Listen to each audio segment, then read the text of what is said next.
안녕하세요. 자동차 고르는 남자 차고남입니다. 오늘은 지난주에 이어서 이번에는 2천만원에 구매 가능한 SUV 4대를 추천드리겠습니다. 연식이 오래된 중고차보다 연식이 5년 미만의 대체적으로 컨디션이 좋은 가성비 중고차 4대를 선정하였습니다. 그리고 지난 11월 달에는 23년에 구독자 5천명만 넘었으면 좋겠다고 생각했는데 어쩌다 보니 지난주에 6천명이 넘었고 이번 주에 와서 보니 7천명도 가능할 것 같습니다.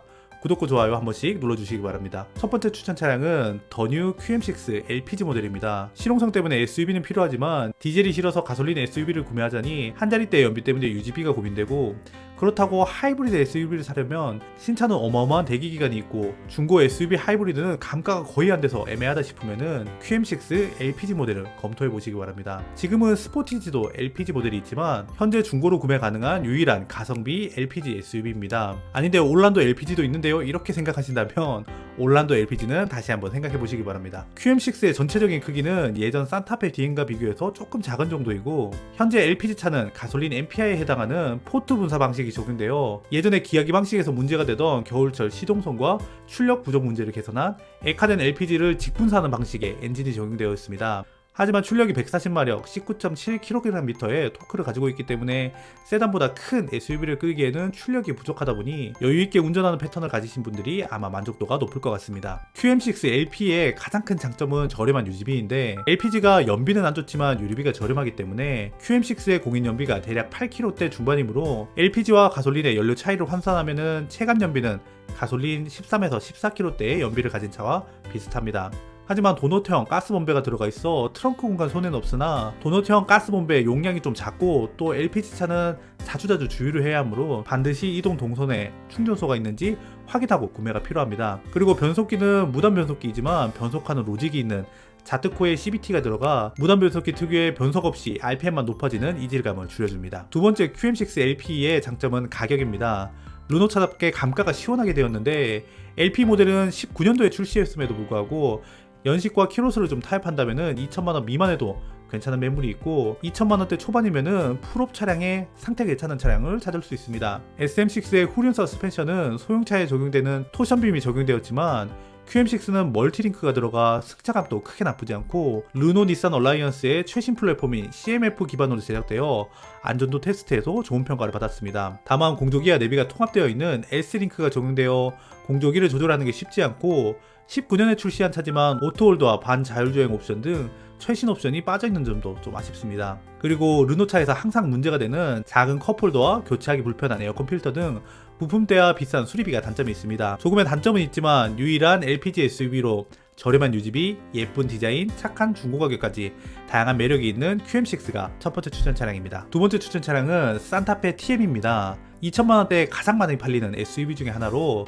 가장 무난하게 고려해 볼 수 있는 차량입니다. 이 가격대의 국산 중형 SUV는 소렌토와 산타페가 양분하고 있는데, 산타페가 TM으로 넘어오면서 전장이 7cm나 커졌지만 여전히 소렌토가 더 커서 여유로운 실내를 생각한다면 소렌토가 좀 더 메리트가 있습니다. 그러나 14년대 출시한 소렌토보다 18년에 출시한 산타페 TM이 디자인도 좀 더 최신이고, 또 소렌토는 크기가 크다 보니 뭔가 뒷좌석에서 애들이 내릴 것 같은 아빠차 이미지가 있습니다. 이건 지극히 제 개인적인 생각이고 디자인에 따라서 고르시면 될 것 같습니다. 소렌토를 사신다면 산타페 TM과 대결하기 위해서 19년식부터 더 마스터라는 서브네임으로 상품성이 개선된 연식 변경 모델을 출시하는데 그 연식 이상을 추천드립니다. 산타페 TM은 가솔린은 2.0 터보 엔진과 디젤은 2.0과 2.2 R 엔진이 들어갔습니다. 가솔린 모델은 그 전까지 디젤에 비해서 옵션의 차등이 좀 있었는데 TM부터는 옵션의 차이도 많이 줄어들어서 옵션도 경쟁력 있고 매물도 좀 있는 편이라서 연간 주행거리가 짧다면 가솔린을 고려해보는 것도 나쁘지 않습니다. 하지만 1.7톤의 공차 중형과 공기저항이 심한 SUV라서 대형차와 맞먹는 연비를 가지고 있습니다. 그래도 정숙성과 가솔린 터보의 성능을 생각한다면 연비를 제외한다면 디젤보다 거의 모든 면에서 우위에 있습니다. 산타페 TM에는 모든 엔진의 렉 타입 전자식 스티어링 휠인 RMDPS와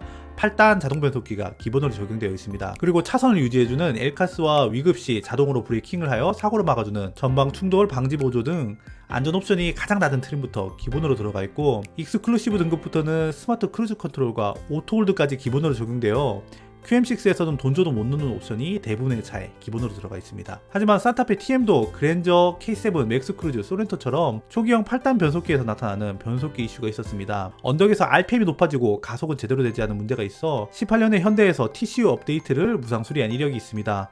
언덕에서 올라올 때 문제가 없는지 구매 전에 한번 확인해 볼 필요가 있습니다. 이 외에도 저속에서 다운시프트를 할 때 살짝 잡아당긴 듯한 느낌이 있습니다. 공간 넓고 두루두루 무난한 산타페 TM이 두 번째 추천 차량입니다. 세 번째 추천 차량은 2세대 티구안입니다. 지금은 가솔린 티구안도 수입되고 있지만 아쉽게 가성비 좋게 살 수 있는 연식은 디젤만 수입되었습니다. 2천만원대 수입 SUV는 BMW X1이나 X3, 벤츠 GLC도 구매 가능한 가격대지만 프리미엄 브랜드를 사기에는 차의 크기나 연식, 키로수를 포기하는 게 부담이라면 현실적으로 생각할 수 있는 2세대 티구안을 추천드립니다. 폭스바겐 차들은 공통적으로 준수한 주행 성능을 갖고 있고 현대 기아차 대비하여 중고차로 구매하기에 전반적으로 가성비가 좋습니다. 현대 기아차들은 계속해서 신차 가격을 올렸지만 티구안은 1세대에서 2세대로 넘어오면서 신차 가격 인상이 그렇게 크지 않았고 또 외제차 특성상 중고차 감가가 많이 안 되기 때문에 중고로 사기에 티구안이 이제 가성비 좋은 차량이 되었습니다. 티구안은 2020년쯤에 수입 SUV 판매량 1위를 했기 때문에 중고 매물도 많습니다. 티구안은 투싼 스포티지와 같은 중형 크기이지만 전장을 늘려놓은 올스페이스 모델도 있어서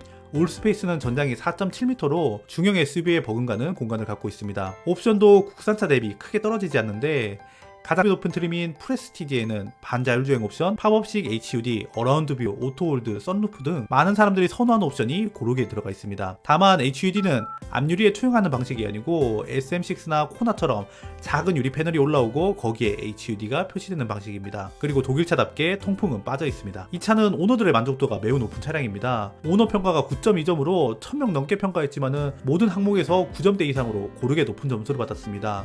폭스바겐 7단 DSG 미션이 내구성 문제로 많이 우려하는 것과 대조적으로 오너들 사이에서도 품질에 대한 만족도가 매우 높았습니다. 실 오너들 사이에서도 미션에 대한 불만이 크게 없고 18년식부터 개선된 미션이 적용되었다고 하고 제조사도 파워트레인 보증을 5년 15만원까지 하고 있어 실제 개선되었는지 좀 두고 볼 필요가 있는 것 같습니다. 그래도 전적이 있으니 이 차가 플라이율 문제로 수리비가 돈백 들어갈 수 있겠구나는 생각하시면 될 것 같습니다. 나머지는 전체적으로 잔고장이 없다고 평가받고 있습니다. 현대기아와 달리 애프터마켓 제품도 많고 독일 프리미엄 브랜드보다 부품대도 저렴하여 상대적으로 저렴한 유지비와 가지 않은 디자인, 세계에서 가장 많이 팔리는 SUV답게 기본기도 좋고 중고로 사기에는 가성비까지 있으니 입문용 수입 SUV를 고려 중이라면 2세대 티구안만한 차도 없는 것 같습니다. 네 번째 추천 차량은 1세대 후기형 니로입니다. 큰 차가 필요 없고 효율이 좋은 차를 찾고 계시다면 1세대 니로를 추천드립니다. 기아차 최초의 하이브리드를 위해서 처음부터 개발된 전용 샤시와 엔진, 변속기가 적용되었습니다. 니로는 정말 실용성의 모든 스탯을 찍었기 때문에 모양은 좀 투박하게 생겼지만 공인연비가 19km대로 아무리 막 타도 15km 이하로 떨어뜨리기가 쉽지 않은 미친 연비를 갖고 있습니다. 제 지인 중에 1세대 소울을 거의 슈퍼카급 연비로 타고 다니시는 분이 있는데 그 사람이 운전을 해도 연비가 15km 이상 나오는 걸 보고 아 니로가 정말 연비가 좋기는 하구나를 생각했습니다. 발컷만 한다면 25km 이상 찍는 것도 크게 어렵지 않습니다. 그리고 실내도 생각보다 넉넉한데 당시 스포티지보다 넓은 2700mm의 휠 베이스를 갖고 있고 뒷좌석 헤드룸도 넉넉해서 패밀리카로 쓰기에도 손색이 없습니다. 차의 전체적인 소재의 고급감 떨어지지만 현대기아차답게 옵션으로는 부족하지 않습니다. 모든 차량에 8인치 스크린이 기본으로 들어가고 옵션을 넣으면 10.25인치 유보 내비를 넣을 수 있습니다. 또 차선 유지 보조와 전방 충돌 방지 모드 등 안전 옵션도 모든 차에 기본으로 들어가 있습니다. 하이브리드답게 감가는 크지 않지만 니로 전기형은 1000만원 중후반대 그리고 후기형은 2000만원 초중반대의 시세가 형성되어 있습니다. 다만 SUV라고 분류는 했지만 SUV도 아니고 해치백도 아닌 애매한 바디 쉐입과 호불호가 강한 전면부 디자인이 있고 차 급이 있다 보니 엔진이 다시 가동될 때 소음과 진동이 꽤 유입되는 편이고 고속주행 시 풍절음도 꽤 큰 편입니다. 연비 좋고 공간 넓은 실용적인 SUV 니로가 마지막 추천 차량입니다. 지금까지 제가 추천하는 2000만원대 SUV 4대였고요. 영상 봐주셔서 감사하고 저는 다음 영상으로 찾아오도록 하겠습니다. 감사합니다.